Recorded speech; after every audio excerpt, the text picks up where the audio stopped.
மாங்குயிலே பூங்குயிலே தான் நின்றுச்சு. அப்புறம் ஒன்று இங்கே இருக்கு, இன்னொன்று எங்க. நான் போய் ஏன் சினிமா பார்க்குறேன்னா அங்கே உட்காந்து கதாநாயகனை போல் என்னை நான் கற்பனை செய்து கொள்கிறேன். இலக்கியமும் அதைத்தான் செய்கிறது. மக்களுக்குள் எங்கள் தேச விடுதலைக்கு ஒரு வீரன் இப்படித்தான் உயிரை விட்டுருப்பான் என்கின்ற ஒரு எழுச்சி வருது. ஒரு சமுதாயம் தாழ கிடந்தால் அதை மேல கை தூக்கி விடுவதுதான் கலையின் இலக்கியத்தின் வேலை. அதைத்தான் நம்ம பேச வந்திருக்கிறோம். இப்ப எல்லாம் சினிமா படத்துல எண்டுன்னு போட்டு முடிச்சிடுறாங்க அப்படின்னா, சலங்கை ஒளின்னு ஒரு திரைப்படம், ஒரு தோல்வியுற்ற கலைஞனுடைய வாழ்க்கை எப்படி இருக்கும்னு கமலஹாசன் அவ்வளவு அழகா அதுல பதிவு செய்திருப்பார். அந்த படம் முடியும் போதும் எண்டுன்னு தான் போடுவாங்க. போட்டுட்டு உடனே அந்த வார்த்தைகள் மாதிரி வரும், no end for any art அப்படின்னு. கலைக்கு முடிவே கிடையாது என்று அந்த திரைப்படத்தை முடித்திருப்பார்கள் என்றால் கலைஞன் முடிந்து போவான், கலை என்றைக்கும் தொடர்ந்து கொண்டே இருக்கும், அது இந்த மக்களுக்குள் எழுச்சியை ஏற்படுத்தி கொண்டே இருக்கும் என்பதற்கான அடையாளம் அது. அவர் பலாச்சோலையெல்லாம் எடுத்து பார்த்து சாப்பிட்றாராம். நாளைக்கு விழுப்புரம் போவோம்னு சொன்னோடனே அந்த கனவுலயே உட்கார்ந்துட்டு நீங்க ஒரு பழத்தில் எத்தனை சுளைகள் இருக்கிறது என்று எண்ணிக்கொண்டிருக்கிறீர்கள். ஆனால் ஒரு மரத்தில் எத்தனை விதைகள் இருக்கிறது, அந்த விதைக்குள் எத்தனை மரங்கள் இருக்கிறது என்று பார்ப்பதுதான் ஒரு கலைஞனின் வேலையாக இருக்க முடியும். ஈஸியா சொல்லிட்டீங்க. எத்தனை புத்தகங்கள் விற்கிறதுன்னு விற்பனையை வைத்தாங்க. ஒரு எழுத்தாளனை எடை போட முடியும்? ஜானகிராமனும் எல்லாம் பெரிய பெரிய எழுத்தாளர்களும் பெருசா விற்கப்பட மாட்டார்கள். ஆனா எந்த அளவுக்கு மனசுக்குள்ள எழுச்சியை ஏற்படுத்தி இருக்கிறார்கள் தானே கேள்வி. பாகுபலி படம் அப்படி ஓடுச்சு அப்படின்னு சொல்றீங்களே, நான் கேட்கிறேன், இன்னைக்கு பொன்னியின் செல்வன் என்ற காலத்தால் அழியாத ஒரு தமிழ் காப்பியம் சினிமாவாக எடுக்கப்படுகிறது. நம்ம காத்துக்கிட்டு இருக்கோமா இல்லையா? வந்தியத்தேவனா யார் வர்றாங்க, குந்தவை நாச்சியாரா யார் நடிக்கிறாங்க, வானதி யார் என்று அடுத்த தலைமுறைக்குள்ளேயும் ஒரு கிளர்ச்சியை அந்த எழுத்து ஏற்படுத்தி இருக்கிறது என்றால் அது எவ்வளவு பெரிய பாதிப்பை உண்டு பண்ணி இருக்கிறது. இதுல நம்ம ராஜ்குமார் சார் அவர் ரொம்ப அருமையா பேசினார். தமிழின் அழகு பார்த்தீர்களா அப்படி ரொம்ப நயமா பேசினார். ஆனா அவர் கொஞ்சம் கூட நியாயமா பேசுறாரு. நயமா பேசுறாரு, நியாயமா பேசுறாரு. தமிழின் அழகு சிறப்பு எதுல இருக்கு? அது நயத்தில் மட்டும் இல்லை. அந்த தமிழை கையில் எடுத்துக்கொண்டு ஆங்கில ஆட்சியிலே வெள்ளை வெள்ளை கொக்குகளா, வெளிநாட்டு கொக்குகளா, இங்கே வந்து கொள்ளையடிக்க வந்தீங்களா என்று ஒடுக்கப்பட்ட காலத்தில் நாடக கலையை கையில் எடுத்துக்கிட்டு விஸ்வநாத தாஸ் என்கின்ற ஒரு கலைஞன் வள்ளி திருமணத்தில் ஆங்கிலேயரை வரைக்கும் பாருங்க. அங்க வந்து வெள்ளை கொக்கு எதுக்கு வருது? பண்ணலையா? தானையா கலை. அந்த கலைக்காகவே அதே முருகன் நாடகத்துல நடிக்கும் போது தன் உயிரை விட்டார் இல்லையா? அதுதாங்க கலை. அப்படித்தான் நீங்க அந்த கலையை பார்க்க வேண்டும். மன மகிழ்ச்சி எதுலாம் கிடைக்குங்க. நல்ல உணவு சாப்பிட்டா கிடைக்கும், நல்ல ட்ரெஸ் போட்டா கிடைக்கும், அழகான இயற்கை காட்சி அருவிக்கு போனா கிடைக்கும், கப்பல்ல விமானத்துல பயணம் செஞ்சா கிடைக்கும், தங்கம் வெள்ளி வாங்கி வீட்டுல அடுக்கி வச்சா மன மகிழ்ச்சி கிடைக்கும். ஆனா இதற்காகவா கலையும் இலக்கியமும் படைக்கப்பட்டது? ஆளு வந்து பிடிக்கும் போது மன அலர்ச்சி உண்டாகும். கலையும் இலக்கியமும் மன எழுச்சிக்காக, மறுமலர்ச்சிக்காக, அக விடுதலைக்காக, இந்த மனங்கள் எல்லாம் ஒன்று கூடுவதற்காக தானங்க கலை வந்தது. ஒரு வார்த்தை நம்ம மனசுக்குள்ள எப்படி ஒரு இதை ஏற்படுத்துது? ஒரு வார்த்தை படிச்சீங்க, வாசிக்கலாம் என்றது புத்தகம், வாசிக்கலாம் என்றது புத்தகம், சிக்கலாம் என்றது மொபைல் போன். இவ்வளவுதானே. அறிவை வளர்க்கக்கூடிய 1000 புத்தகங்கள் கொட்டி கிடக்கிறது. அதையெல்லாம் புறம் தள்ளிவிட்டு இந்த மொபைல் போனுக்குள்ள நம்ம அடிமையாகி சீரழிகிறோமே அப்படிங்கிற ஒரு எண்ணம் அந்த வரியை படிக்கும் போது நமக்குள்ள வருதா? ஐயோ நம்ம இப்படி ஆயிட்டோமே அப்படிங்கிற ஒரு ஆதங்கத்தை நமக்குள்ள ஏற்படுத்துகிறதா இல்லையா? இதைத்தாங்க ஒரு கலையும் இலக்கியமும் செய்கிறது. சினிமாவை பற்றியே நிறைய அவர் கதை சொன்னார். நான் ஒண்ணு சொல்றேன், வீரபாண்டிய கட்டபொம்மன் அப்படின்னு சொன்ன உடனே என்னங்க ஞாபகம் வருது? நீர்தான் கட்டபொம்மன் என்பவரோ, நீர்தான் பேனர்மேன் என்பவரோ? யாரை கேட்கிறாய் வரி, எதற்கு கேட்கிறாய் கிஸ்தி? வானம் பொழிகிறது, பூமி விளைகிறது, உனக்கு ஏன் கொடுக்க வேண்டும் வரி? எங்களோடு வயலுக்கு வந்தாயா, நாற்று நட்டாயா, ஏற்றம் இறைத்தாயா, அங்கு கொஞ்சி விளையாடும் எம்குல பெண்களுக்கு மஞ்சள் அரைத்து பணி புரிந்தாயா, மாமனா மச்சான்? நீங்க யோசிச்சு பாருங்க. பெரிய நடிப்பையா. கட்டபொம்மன் தெலுங்கு தாய்மொழியை சேர்ந்தது, பேனர்மேன் ஆங்கிலேய அதிகாரி. அவங்க 2 பேரும் இப்படி பேசுறதுக்கு வாய்ப்பு இருந்திருக்குமா? இருக்காது. காலம் காலமாக வாய் வழியாக நாட்டார் கூத்தாக தெலுங்கில் பாடப்பட்ட அந்த வரலாறை மாப்போசி தமிழ்ல எடுத்து எழுதுறாரு. அத P.R. பந்துலு என்பவர் படமாக இயக்குகிறார். வீர சிவாஜி என்கின்ற நம்மளுடைய சிவாஜி கணேசன் அதுல கட்டபொம்மனாகவே மாறி நடிக்கிறார். மக்களுக்குள் எங்கள் தேச விடுதலைக்கு ஒரு வீரன் இப்படித்தாய உயிரை வெற்றுப்பான் என்கின்ற ஒரு எழுச்சி வருது. இதுதாய சினிமா என்கின்ற கலை நம் கைகளில் கொண்டு வந்து தருகிறது அப்படின்னா நாகேஷ் சார் கதை சொன்னதை மட்டும் உட்காந்து பார்த்தோம். சிவாஜி அவர்களுடைய உச்சரிப்பை பார்த்துதானுங்க எத்தனை மக்கள் தமிழ் பேசவே கத்துக்கொண்டார்கள். சுந்தர தமிழில் பாட்டி செய்து அப்படின்னு பாருங்க. வகுப்புல இப்படி நம்ம நடத்துறோம்னா எப்படி போய் இருப்பான். மேடையில சத்ரபதி சிவாஜியாக அவர் நடித்ததை பார்த்து இந்த ஈரோட்டு பெரியார் வச்ச பேரு தானே சிவாஜி கணேசன். சாதாரண PC கணேசன் சிவாஜி கணேசனாக இன்றைக்கு நம்ம மனசுக்குள்ளே வாழ்ந்து கொண்டிருக்கிறார் என்றால் அதுதானே ஒரு கலையின் வெற்றியாக இருக்க முடியும். இந்த தமிழ் சினிமா ஒரு காலத்துல வானத்திலேயே வாழ்ந்துகிட்டு இருந்தது. பிராணநாதா சுவாமி இப்படியே பேசிட்டு இருக்காங்க. பார்த்தாரியா நம்ம தேனி மாவட்டம் அள்ளி நகரத்துல பிறந்த பாரதி ராஜா, இது எங்க தமிழ் இல்லையா, இது எங்க சினிமா இல்ல, இழுத்துட்டு வந்தாரு. கிராமத்தின் புழுதி படிந்த தெருக்களை, வியர்வை படிந்த மனிதர்களை, வெக்கையான அவங்க மனசுக்குள் புதைந்து கிடந்த மனித நேயத்தை, டீ கட்டியை எல்லாத்தையும் வெளியில கொண்டு வந்து வச்சார். கருத்தமான ஒரு படம் எடுத்தார். அது வரைக்கும் உசிலம்பட்டி, தேனி, மதுரை எல்லாம் பெண் சிசு கொலை தலைவிரித்து ஆடிக்கொண்டிருந்தது. கருத்தமான ஒரு படம் எடுத்து கள்ளிப்பால் குழந்தைகளுக்கு கொடுக்காதீர்கள், அவர்களை அள்ளி பால் கொடுத்து படிக்க வையுங்கள், நாளைக்கு அந்த பொட்டப்புலதான் அவனை காப்பாற்றுன்னு எழுதினார். படம் தேசிய விருது வாங்குச்சுல்ல. நம்ம மனசுக்குள்ளே ஒரு புதிய மாற்றத்தை ஏற்படுத்துச்சா இல்லையா? இதுக்குதான் சினிமா என்கின்ற கலையை எங்க மக்கள் பயன்படுத்திட்டு இருக்கிறாங்க. இதனாலதான் மாவோ என்கின்ற அவ்வளவு பெரிய தலைவன் சொன்னா கலையும் இலக்கியமும் பட்டாடைகளில் பூவேலைப்பாடாக இருக்கக்கூடாது, அது அடுப்பெரிக்க பயன்படுகிற விறகாக இருக்க வேண்டும் என்று சொன்னார். சும்மா அலப்பறையை கட்டிட்டு போக கூடாது, கையை பிடிச்சி இழுக்கையா அப்படின்னு. சீன புரட்சி எழுத்தாளர் லூசுன் அப்படின்னு ஒருத்தர், அவரு ஒரு சம்பவத்தை, அவர் வாழ்க்கையில நடந்த ஒரு சம்பவத்தை எழுதுறாரு. கடுமையான அடக்குமுறை காலம், பேச்சும் எழுத்தும் தடை செய்யப்பட்ட ஒரு நேரம். அவர் வீட்டுல இருக்கிறார், வெளியிலேயே வர தடை. ஏன்னா அவர் சிறந்த புரட்சிகரமான எழுத்தாளர். ஒரு இளைஞன் ரொம்ப கஷ்டப்பட்டு தேடி பிடிச்சு அவர் வீட்டுக்கு வந்து அவர் இதயத்துக்கு பக்கத்துல இருக்கிற உள் பாக்கெட்ல கைவிட்டு கொஞ்சம் அழுக்கு படிந்த நோட்டுகளை ஈரத்தோட எடுத்து அவர்கிட்ட கொடுத்து உங்க புத்தகம் எனக்கு வேண்டும் அப்படின்னு கேட்டு வாங்கிட்டு போறான். அதற்கப்புறம் அந்த லூசன் சொல்லுகிறார், இந்த சம்பவத்துக்கு பிறகு நான் எப்போது பேனாவை எடுத்தாலும் அந்த இளைஞனின் ஞாபகம் வருகிறது. என் பேனாவுக்குள் மையாக இப்போது நான் சமூக அக்கறையை ஊற்றி எழுத தொடங்கி இருக்கிறேன் என்று சொன்னார். இப்ப கலையும் இலக்கியமும் சும்மா தூங்கிக்கிட்டு இருக்கிறவங்கள, உட்கார்ந்துகிட்டு இருக்கிறவங்கள கிச்சு கிச்சு மூட்டுவதற்காக அல்ல, தூங்குவது போல நடித்து கொண்டிருப்பவர்களை கிள்ளி எழுப்புவதற்காக படைக்கப்பட்டது என்பதை நீங்க புரிஞ்சுக்கணும். நம்ம கவிக்கோ அப்துல் ரஹ்மான் அவருடைய முத்து குளிக்க வாரியலான்னு ஒரு புத்தகத்துல ஒரு விஷயத்தை பதிவு செஞ்சிருக்கிறார் இல்லையா? மும்பையில சியோன் சங்க மாதர் கூட்டம் நடந்துட்டு இருக்கு ரொம்ப காலத்துக்கு முன்னாடி. அப்ப நடந்துட்டு இருக்கும்போது நம்ம சங்கத்துக்குன்னு ஒரு பெரிய கட்டடம் வேணும், யாரை வச்சு நிதி திரட்டலாம் அப்படின்னு எல்லாரும் பேசுறாங்க. திடீர்னு ஒரு பெண் எந்திரிச்சு சொல்றாங்க, பைஸ் அகமது பைஸ்ங்கிற கவிஞரை நம்ம மும்பைக்கு கூட்டு வந்து கவிதை பாட சொன்னா மக்கள் ஏராளமா வருவாங்க, நிறைய நிதி தருவாங்க, நம்ம மாதர் சங்கத்துக்கு ஒரு கட்டிடம் கிடைக்குங்கிறாங்க. உடனே எல்லாரும் சொல்றாங்க, பைஸ் அகமது பைஸ் பாகிஸ்தான்காரர், அவர் எப்படி இந்தியாவுக்கு வருவார்? கலைக்கும் கவிதைக்கும் படைப்புக்கும் மொழி கிடையாது, நாடு கிடையாது, நாம கேட்டுட்டோம். இந்திரா காந்தி அம்மாவை போய் அந்த மாதர் சங்கம், இது நடந்த நிகழ்வு, இந்திரா காந்தி அம்மாவை போய் பாக்குறாங்க, பிரதமரா இருக்கிறாங்க, பைஸ் அகமது பைஸ் வரணும், மும்பைக்கு வரணும், எங்களுக்கு கவிதை வாசிக்கணும். உடனே அவங்க அயூப் கான் பிரதமரா பாகிஸ்தான்ல இருந்தார் இல்லையா, அவருக்கு போன் பண்ணி சொல்றாங்க, எங்கள் இந்திய மக்கள் உங்கள் கவிஞனை விரும்பி கேட்கிறார்கள், அனுப்பி வைங்க. அவர் அவ்வளவு மகிழ்ச்சியா, நம்மை வெறுக்கிற மக்கள் கூட நம் கவிஞனை விரும்புகிறார்களையா, அனுப்பி விடுங்கள் அனுப்பி விட்டார்கள். அந்த மனிதர் கவிதை பேசினார், கோடிக்கணக்கான மக்கள் கூடினார்கள், நிதி திரண்டது. இன்றைக்கும் மும்பையில இருக்கக்கூடிய ஜியோன் மாதர் சங்க கட்டிடம் அந்த மதம் கடந்த, தேசம் கடந்த படைப்பின் அடையாளமாக திகழ்ந்து கொண்டிருக்கு. யாழ், முழவு எல்லாம் சொன்னார்ல. ஆனா இசை என்பது பலவிதமா இருக்குங்க. இசையில பலவிதமான ராகங்கள் இருக்கிறது. அதுல பிலகரின்னு ஒரு ராகம் இருக்குங்க.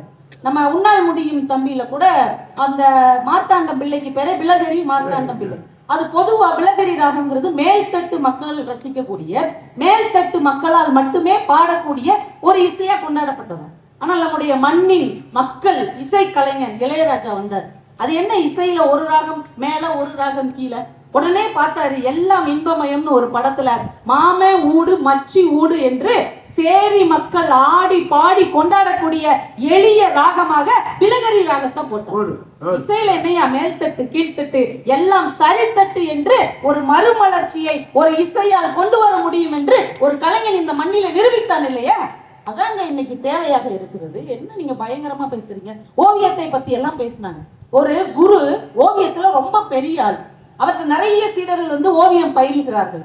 திடீர்னு ஒரு நாள் ஒரு சீடன் வர்றான், அவனுக்கு இயல்பிலேயே ஓவியம் வரைகிற திறமை அற்புதமா இருக்குது, ரொம்ப லாவகமா வரைகிறான். நாட்கள் செல்ல செல்ல இந்த குருவுக்கு சீடன் மேல பொறாம வந்துருச்சு. இவனை ஒண்ணுக்கு இல்லாததுக்கெல்லாம் திட்டிக்கிட்டே இருக்கிறான். ஒரு நாள் ஒரு குளக்கரையில சீடர்களை எல்லாம் கூப்பிட்டு நிப்பாட்டி வச்சு எல்லாரும் ஒரு தங்க மீன் தத்ரூபமா வரைங்க அப்படின்ட்டார். எல்லா சீடர்களும் வரைஞ்சு கொடுக்குறாங்க, எல்லாம் சுமாரா இருக்கு. ஆனா இந்த சீடன் இருக்கான் பாருங்க, அவன் அப்படியே தங்க மீனை அப்படியே ஒரிஜினலா வரைஞ்சு கொடுத்துட்டான். இவருக்கு அப்படியே பொறாமை தரித்து எரிகிறது. என்ன செய்யன்னு தெரியாம, இதெல்லாம் ஒரு மீனா, இதெல்லாம் ஒரு ஓவியமா, உன்னையில யார் இங்க வர சொன்னது அப்படின்னு கசக்கி தூக்கி அந்த குளத்துல எறிகிறாரு. அந்த கசங்கிய காகிதத்திலிருந்து தங்க மீன் உயிர் பெற்று நீந்தி போவதை எல்லோரும் பார்த்தார்கள். உங்களுடைய கலையை யார் வேண்டுமானாலும் அடக்க முயற்சி செய்யலாம், ஆனால் உண்மையான கலை, உண்மையான படைப்பு ஆளுமை தங்க மீன் உயிர் பெறுவது போல இந்த உலகத்தில் ஒளிரும் என்று காட்டி கொடுப்பது தானங்க கலையின் அடையாளம். அவ்வளவு பேசிட்டு இருக்கிறீங்க பயங்கரமா. ஐயா கர்ணன் அப்படின்னு ஒரு வார்த்தை இருக்குது இல்லையா? கர்ணன் அப்படின்னாலே காலகாலமா என்ன படிமத்தை நாம பார்த்திருக்கோம். கர்ணன் அப்படின்னாலே வாரி வழங்குபவன், தன்ட்ட வந்து என்ன கேட்டாலும் கொடுக்கிறவன். சபையில தன் இனத்தை சொல்லி அவமானப்பட்ட போது கூட அதை மனசுக்குள்ளேயே வைத்துக் கொண்டு மற்றவங்களுக்கு வாரி வாரி வழங்கினான். கடவுளே அப்பவே இனத்தை வஞ்சிருக்காங்க. ஆமா வஞ்சிருக்கிறாங்களே, நீ ஒடுக்கப்பட்ட இனத்தை சேர்ந்தவன், நீ வந்து வில்லு விடக்கூடாதுன்னு வெட்டி விட்டுருக்காங்க இருந்திருக்கு. ஆனா அதையும் மனசுக்குள்ள சுமந்துக்கிட்டு கடவுளுக்கே கொடுத்தவன் அப்படின்னு தானே காலகாலமா ஒரு படிமம் இருக்கிறது. சமீபத்துல கர்ணன் ஒரு படம் வந்து நம்ம மாரி செல்வராஜ் எடுத்த படம், திருநெல்வேலி பக்கத்துல உள்ள ஒரு பையன். அதே கர்ணன் தான் தலைப்பு. தனுசு நடிச்சிருக்கிறாரு. ஒடுக்கப்பட்ட இனத்தின் தலைவனாக அவர்களின் அடையாளமா தனுசு வருவார். அந்த படத்துல கர்ணன் என்பவன் யார் தெரியுமா? வந்தவங்களுக்கெல்லாம் தன்னிடம் இருக்கிற பொருளை வாரி வாரி கொடுக்கிற வள்ளல் இல்லை. தன் இனத்துக்கு எது மறுக்கப்பட்டதோ, எது தன் இனத்துக்கு தர ஏற்காமல் விடப்பட்டதோ அந்த உரிமையை எல்லாம் போராடி பெறுகிற மாவீரனாக அந்த கர்ணனை அவர் படித்திருக்கிறார். அதுல ஒரு சீன் வரையா, ஜெயிச்ச ஒரு வீரனை யானை மேல உட்கார வைப்பாங்க. அது ஒரு குறியீடாக சொல்லுகிறார்கள். ஏனென்றால் உயரம் என்பது எல்லா ஜாதிக்காரர்களுக்கும் பொதுவானது என்கின்ற குறியீடை அங்க யானையாக அவர் பயன்படுத்துகிறார். அப்ப எந்த அளவுக்கு ஒரு படைப்பை மனிதர்கள் மத்தியில் கொண்டு போனால் அவர்களுடைய வாழ்க்கை எழுச்சி பெறும் என்பதற்கு இந்த கலையும் இலக்கியமும் அடையாளமாக இருக்கிறது. கரகாட்டத்தை பத்தி சொன்னார், அதை கூட சொல்லி நான் முடிச்சிடறேன். கரகாட்டம் தெருவிலே தானே ஆடப்படுகிறது. அதுல என்ன பெரிய விஷயம் இருக்கு? தெருவிலே ஆடப்பட்ட அந்த கரகாட்டத்தை கங்கை அமரன் என்ன பண்ணாரு, திரைக்காவியமா கொண்டு வந்தார்.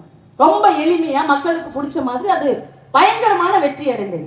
ஒரு நாள் ராமராஜன் அவர்கள்ட்ட ஒரு பேட்டி எடுத்தாங்க. அப்ப இந்த ராமராஜன்கிற அந்த கலைஞன் சொன்னாரு, நான் மதுரைக்கு பக்கத்துல கணேஷ்ங்கிற ஒரு தியேட்டர்ல டிக்கெட் கிழிச்சு கொடுத்துட்டு இருக்கிற வேலை பார்த்தேன்.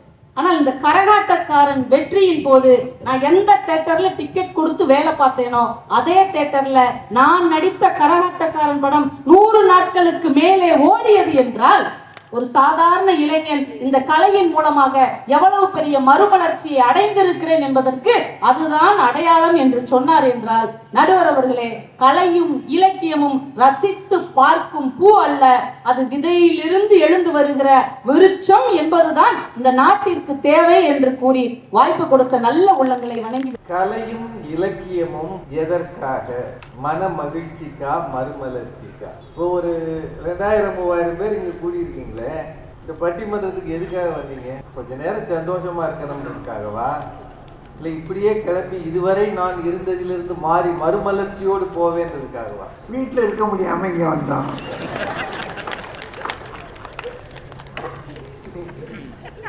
நீங்களே எந்த நிலைமையில உட்கார்ந்து இருக்கீங்கன்னு தெரியாமலே அந்த அணி போட்டு பாடா படுத்து. இதுல கரகாட்டக்காரன் வந்த பிறகுதானே ராமராஜன் அவர்களுக்கு மறுமலர்ச்சி வந்தது. கவிதா ஜவஹர் ராமராஜனுக்கு மறுமலர்ச்சியை பற்றியா பட்டிமன்றம்? மக்களுக்கு மறுமலர்ச்சினா அந்த படம் எப்போ ஓடிச்சு, அவர் எங்க டிக்கெட், இதெல்லாமா பேச்சு. மக்கள் மனதில் கரகாட்டக்காரன் பார்த்துட்டு வெளியில வந்தோடனே எத்தனை பேருங்க கரகாட்டம் பயின்றார்கள்? மாங்குயிலே பூங்குயிலே தான் நின்றுச்சு. அப்புறம் ஒண்ணு இங்க இருக்கு, இன்னொன்னு எங்க? அதானே இது ரெண்டே தவிர என்னமா மறுமலர்ச்சி வந்தது? நாம பேசும்போது கற்பனையாக பேசக்கூடாது. கிச்சு கிச்சு மூட்டுவது அல்ல இலக்கியம். நீங்க இந்த 2 மணி நேர பட்டிமன்றத்திலேயே கொஞ்ச நேரம் நகைச்சுவை இல்லைன்னா வறண்டு போகிறதா இல்லையா? நான் உங்ககிட்ட நேர்மையா கேட்கிறேன். நீங்களாம் என்ன எதிர்பார்த்து வருவீங்க? போனா கொஞ்ச நேரம் சந்தோஷமா இருக்கு. அவர் ஸ்டாலின் கூட சேகரன் ஐயா சொல்லுவார், இங்க வந்து நீங்கள் சிந்திக்க பழகுவீர்கள்னு. கொஞ்ச நேரம் உட்காந்துனே இப்படியே பாப்பா, மொபைல் எடுத்து திருப்பி பார்ப்போம். வாசிக்கலாம் வாசிக்கலாம் வாசிக்கலாம்னு சொல்லிட்டு மொபைலை கையிலே வச்சிருக்காங்க, தூக்கி தூரையா போட்டா. இதெல்லாம் எழுதுறதுக்கு ஸ்லோகனியரிங். நீங்கள் கோஷம் போடுகிறவர்களாகவே இருக்கிறீர்கள். வாழ்க்கையின் யதார்த்தத்தை புரியாமல் பேசிக் கொண்டிருக்கிறீர்கள். இது வெறும் கோஷம் போடுவது அல்ல. ஒரு 2 மணி நேரம் ஒரு இடத்துல போய் உட்கார்ந்து இருக்கிறான்னா அவன் கொஞ்ச நேரம் சந்தோஷப்படணும். 104 ரூபா பெட்ரோல், அதுல இருந்து கொஞ்சம் மைண்டை மாத்தணும். நெஞ்சு கொதிக்குது. 104 நீங்க சொல்ற உதாரணம் ஏதாவது ஒத்து வருதான்னு பாருங்க. இந்த அம்மா கவிதா ஜவஹர் வந்து வீரபாண்டிய கட்டபொம்மன், யாரை கேட்கிறாய் வரி, எதற்கு கேட்கிறாய் கிஸ்தி, கடையில போய் சொல்லுங்க பார்ப்போம். சரியான ஆளா இருந்தா இப்போ மனப்பாடம் பண்ணீங்க இல்லையா, அங்க நீங்க வாங்கின பொருளோட வரி போடுறாங்க, யாரை கேட்கிறாய் வரி, எதற்கு கேட்கிறாய் வரி அப்படின்னா ஓரமா போய் உட்காரு, ஏதோ மெண்டல் ஆயிடுச்சு போல. இது இந்த வசனம் எப்பமா வந்தது? இதை கேட்டு இந்தியாவில் சுதந்திர போராட்டம் நடந்ததா? எப்ப வந்தது? 1959 வந்த படம். 1947 சுதந்திரம் வந்த பிறகு சுதந்திர நாட்டில் 12 வருஷம் கழிச்சு எடுத்த படம். சக்தி கிருஷ்ணசாமியினுடைய வசனம். அதுல சிவாஜி கணேசன் ஐயா என்ன வேணாலும் பேசலாம். வெள்ளைக்காரன் முன்னாடி பேசியிருந்தா கொண்டு போய் உள்ள வச்சிருப்பாங்கல்ல. இப்பவே பேச முடியல. நீங்க என்ன மீம்ஸ் போடுறீங்க? இப்ப மீம்ஸ் எல்லாம் கலைஞர்கள் தானுங்க. மீம்ஸ் கலைஞர்கள். சின்ன பையன் பூரா இஷ்டத்துக்கு போடுறான். கொஞ்சம் ஏடா கூடமா போட்டான்னா உடனே வீட்டுக்கு போலீஸ் வந்துடும். உங்க மகன் இருக்காரா? ஆமா. எங்க இருக்காரு? போன்லயே இருக்காரு. இங்க இருக்க வேண்டாம், செல்லுல இருக்க சொல்லுங்க. என்ன பண்றா, இந்த செல்லுல இருந்து அந்த செல்லு கூட்டு போயிடான். இதுவும் செல்லு அதுவும் செல்லு தானே. இவர் தானே இந்த மீம்ஸ் போட்டாரு, வாங்கி கூட்டு போயிடான். இவர் சொல்றாங்க பாகிஸ்தானில இருந்து ஒரு கலைஞர் இங்க வந்தாருன்னு. இப்போ மாமல்லபுரத்துக்கு வந்தாங்க பாகிஸ்தான்ல இருந்து செஸ் வீரர்கள். ஏன் அங்க இருந்து அப்படியே போயிட்டான்? வந்துட்டு போயிட்டான். வந்தாங்களங்க, விளையாடல. ஏன் வந்தான்னு தெரியல, ஏன் போனான்னு தெரியல. இப்ப போய் சொல்ல வேண்டியதான கவிதா ஜவஹர் அவர்களை கலையும் இலக்கியமும் மறுமலர்ச்சிக்காக வந்தவர்கள் இங்கே விளையாட வேண்டும் சொன்னீங்களா? எல்லாத்தையும் பேசி அப்புறம் சார் இந்த பொன்னியின் செல்வன்லாம் படம் எடுக்கிறாங்க, அது நல்லா வரப்போகுது, அது எல்லாமே ரொம்ப சந்தோஷம். ஆனால் ஒன்று தெரிஞ்சுக்கங்க, வாசிக்கும் போது உங்கள் கற்பனையில் வருகிற வந்தியத்தேவனை உலகில் எந்த கதாநாயகனாலும் மேட்ச் பண்ண முடியாது. ஞாபகம் வச்சுக்கோங்க. கற்பனை தருகிற உயரம் இருக்கு இல்லையா, அதுதான் மகிழ்ச்சி. நீங்க ராஜ்மஹாலையே கற்பனையில் பார்க்கும் போது அடைகிற மகிழ்ச்சியை நேரே அருகில் சென்று பார்த்தால் பெற முடியாது. அதான் உண்மை. அதனாலதான் கற்பனையில வர்ற மனைவி படு சந்தோஷமா நம்ம வாழ்க்கையில உங்களுக்கு சந்தோஷமான மனைவி யாருன்னா கற்பனையில யாரு இருக்காங்க. அவதான் நேரத்துக்கு சாப்பாடு போடுறான், நேரத்துக்கு சிரிச்சமாவா பேசுறா. நீங்க என்ன சொன்னாலும் ஆமாத்தான் அப்படின்றா. ஓ அப்ப சொல்லக்கூடாதோ, ஆமாடான்றா. ஆமா, இப்ப அப்படி சொல்றதுன்னா ஆமாடா. நிறைய பேசியிருக்கிறாங்க. அவங்க சொன்னது புத்தகம் விற்பனையில் இல்லை, அதனுடைய வெற்றின்னு கவிதா ஜவஹர் சொன்னாங்க. அவங்க ஒரு புத்தகம் போட்டிருக்காங்க. என்னமா 1 ஆ 2 ஆ? 1 தான். 1 போட்டிருக்காங்க. அதுக்கு பெரிய விளம்பரம்லாம் கொடுத்து வித்துருச்சு. அதனால சொல்றாங்க நம்ம புத்தகம்லாம் விற்கவே மாட்டேங்குது. எனக்கு தெரிஞ்சு ஒரு எழுத்தாளர் 55 புத்தகம் போட்டிருக்காரு. இது உண்மையாக நடந்தது. அவர் வீட்டுக்கு சமீபத்தில் தற்செயலாக போயிருந்தேன். அவர் வீட்டம்மா சொன்னாங்க, இந்த புத்தகத்தை பப்ளிஷ் பண்ணுற யாராவது இங்கே வந்தால் காப்பி கூட தரமாட்டேங்கிறாங்க. ஏன்னா இவருக்கு 55 புத்தகம் போட்டிருக்காங்க, வீடு பூரா புத்தகமாக இருக்குது, வர்றவருக்கெல்லாம் 2 கொடுங்கன்றாரு. ஏன்னா எல்லா புத்தகங்களும் விற்பதில்லை, விற்கணும் என்பதுதான் நோக்கம். அதுக்காகத்தான் ஸ்டாலின் குணசேகரன் மாதிரி இருக்கிறவங்க விற்பனையை அதிகப்படுத்துவதற்கு தான் இந்த மாதிரி பெரிய கண்காட்சிகள் நடத்தி மக்களுக்கு விழிப்புணர்வு தர்றாங்க. எல்லாருக்கும் விற்கிறது இல்லை, போட்டவன் கஷ்டம் யாருக்கு தெரியும். சும்மா வந்து மேடையில் பேசலாம். அதில் ராஜாராம் ஐயா இன்னும் நல்லா பண்ணார். வள்ளுவர் நூல் மனிதரின் மானம் காக்கும் ஆடை அப்படின்னாரு. கவிஞர் பண்ணது. ஆமாம், அது ரொம்ப நல்லது. வள்ளுவர் ஆடையே என்னன்னு சண்டை போட்டுட்டு இருக்காங்க.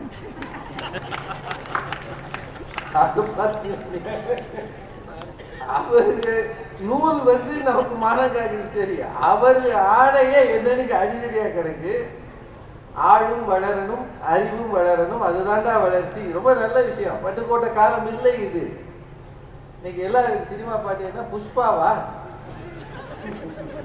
இத்தனூன்னு புள்ள நம்மளை பார்த்து ஊ சொல்றியா மாமா, இது அதுக்கு மீனிங்கும் தெரியல. 2-3 வயசுலேயே நம்மளை பார்த்து நம்ம அப்படி நம்மளா ஒண்ணுது எங்க போய் சொல்ல. அதுங்க கலை இலக்கியம் என்பது ரொம்ப நல்ல நோக்கத்தோடு தான் இருக்கு, நான் இல்லைன்னு சொல்லலை. ஆனால் நடைமுறை வாழ்க்கையில மனிதன் அதை ஒரு லீக்குவாண்டியூ தான் அதை பற்றி சொல்லியிருப்பாரு. கவிதை என்பது எங்களுக்கு கட்டுப்படி ஆகாத ஆடம்பரம்னு சொல்லியிருப்பார் சிங்கப்பூர் பிரதமர். எங்களுக்கு கட்டுப்படி ஆகாத ஆடம்பரம். இப்போ ஸ்டாலின் குணசேகரன் அவர்களே இங்கே பணியாளர்கள் தானே தேர்வு செய்கிறாரு. பணியாளர்கள் தானே ஐயா.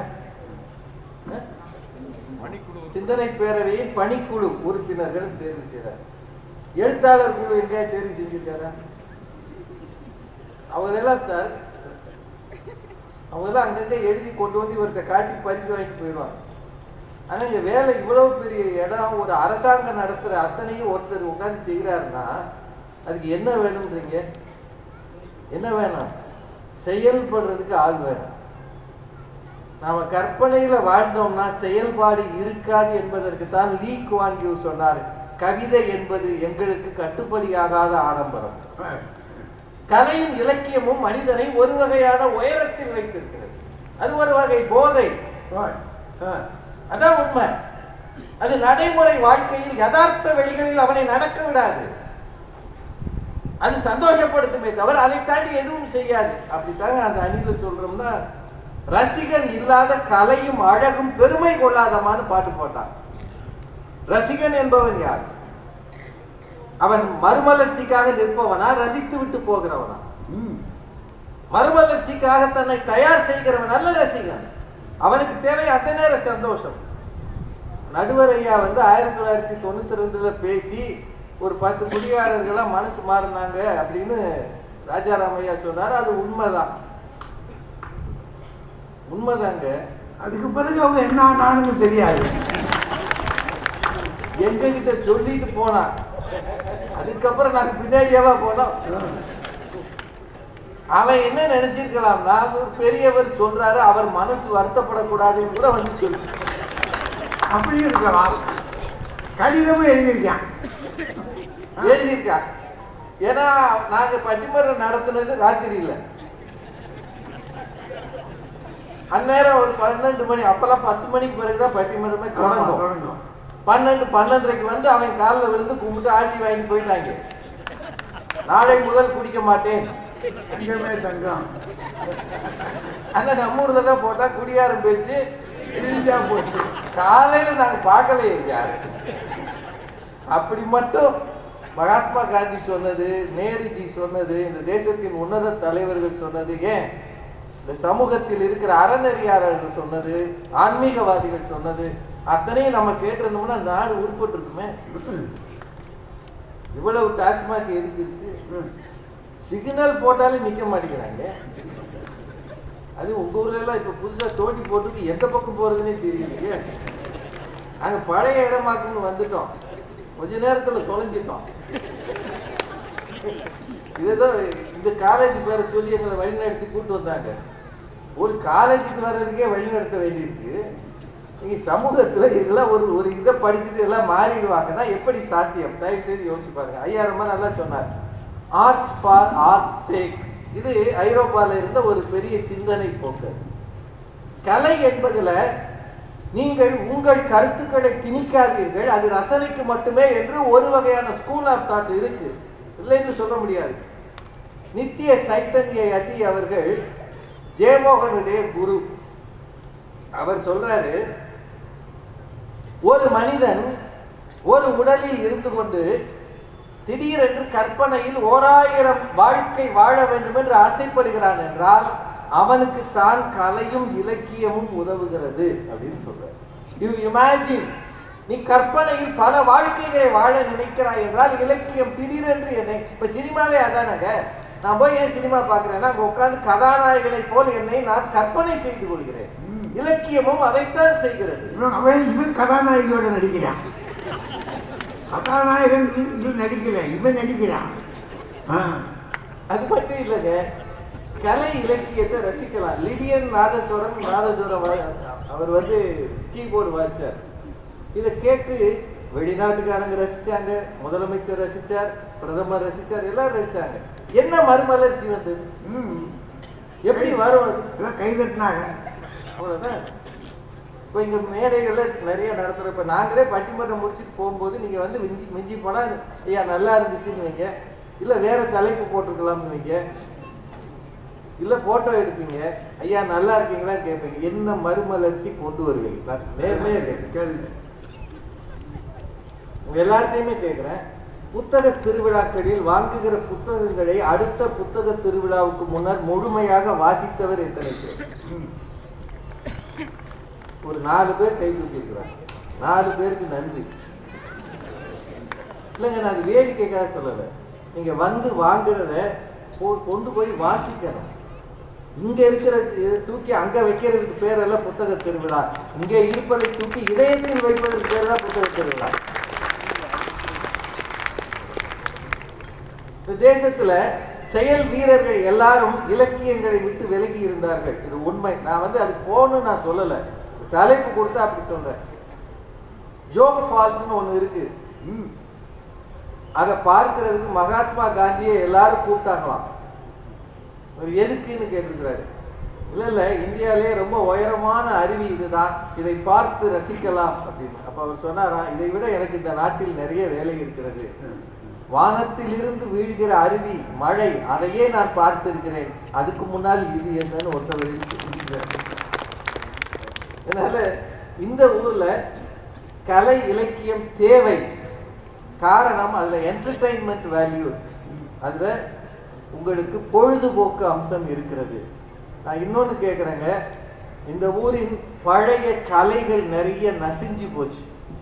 ஒயிலாட்டம், கோலாட்டம், ஏன் நாதஸ்வரம் இருந்த இடத்துல ஜெண்டை மேல வந்துருச்சு. இந்த ஊரின் பாரம்பரிய தமிழ் கலையான நாதஸ்வரம் என்பதை வீடுகளில் நாம் அனுமதிப்பதில்லை. ஒயிலாட்டத்திலிருந்து தோல்பாவை கூத்து, பொம்மலாட்டம், கரகாட்டத்தை வேறு திசைக்கு கொண்டு போயிட்டாங்க. எந்த ஊர் பக்கம் பாருங்க, கரகாட்டம் என்பது காதில் கேட்க முடியாத வசனங்களை கொண்டு இருக்கிறது. அப்படின்னா இந்த கலைகளுக்கே மறுமலர்ச்சி இல்லையே, கலையை பார்க்கிறவனுக்கு எப்படி மறுமலர்ச்சி வரும்? தயவுசெய்து யோசிங்க. இதுதான் உண்மை நிலவரம். அந்த அணியிலிருந்து ஐடியலிசம், இப்படித்தான் வாழ வேண்டும் என்று பேசுகிறார்கள். எங்கள் அணியில் யதார்த்தம் பேசுகிறோம். மனிதன் பல வகை பிரச்சனைகளுக்கு மத்தியில் இலக்கியத்துக்கோ கலைக்கோ போய் கொஞ்ச நேரம் மன நிம்மதியை தேடுகிறான். அதை தாண்டி மறுமலர்ச்சி என்பதை யாரோ கோடியில் ஒருத்தருக்கு வரணும் என்பது எங்களுக்கு ஆசைதான். ஆனால் அது கோடியில் ஒருத்தருக்கு வாய்க்கும், எல்லாருக்கும் வாய்ப்பதில்லை. ஒருவேளை வாய்க்கிறது என்று இவர்கள் சொன்னால் அதை அங்கீகரிக்க மனம் கொஞ்சம் கூசுகிறது. வரலாறு என்பது வெற்றியாளர்களால் எழுதப்படுவது என்று ஒரு வரியை நான் வாசித்தேன். தோல்வி அடைந்தவர்களின் வரலாறு எழுதப்படுவதே இல்லை. இவர்கள் சொன்னதெல்லாம் வெற்றியாளர்களின் வரலாறு. அதை நம்பி அந்த அணியை அங்கீகரிக்காதீர்கள் என்று சொல்லி, உண்மையில்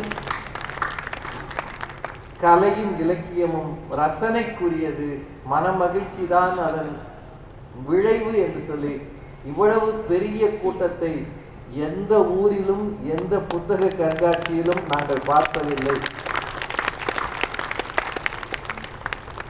அங்க இருந்த கூட்டம் வராதுன்னு ஐயா சொன்ன மாதிரி நாங்களும் நினைச்சோம், இந்த சிக்கலான ரோட்டை எப்படி ஜனம் வரும்னு. ஆனால் மக்கள் சிந்தனை பேரவை மக்களுக்காக சிந்திக்கிறது என்பதை நீங்கள் நிரூபித்திருக்கிறீர்கள். அத்தனை பேருக்கும் நன்றி சொல்லி வணங்கி விடைபெறுகிறேன். நன்றி.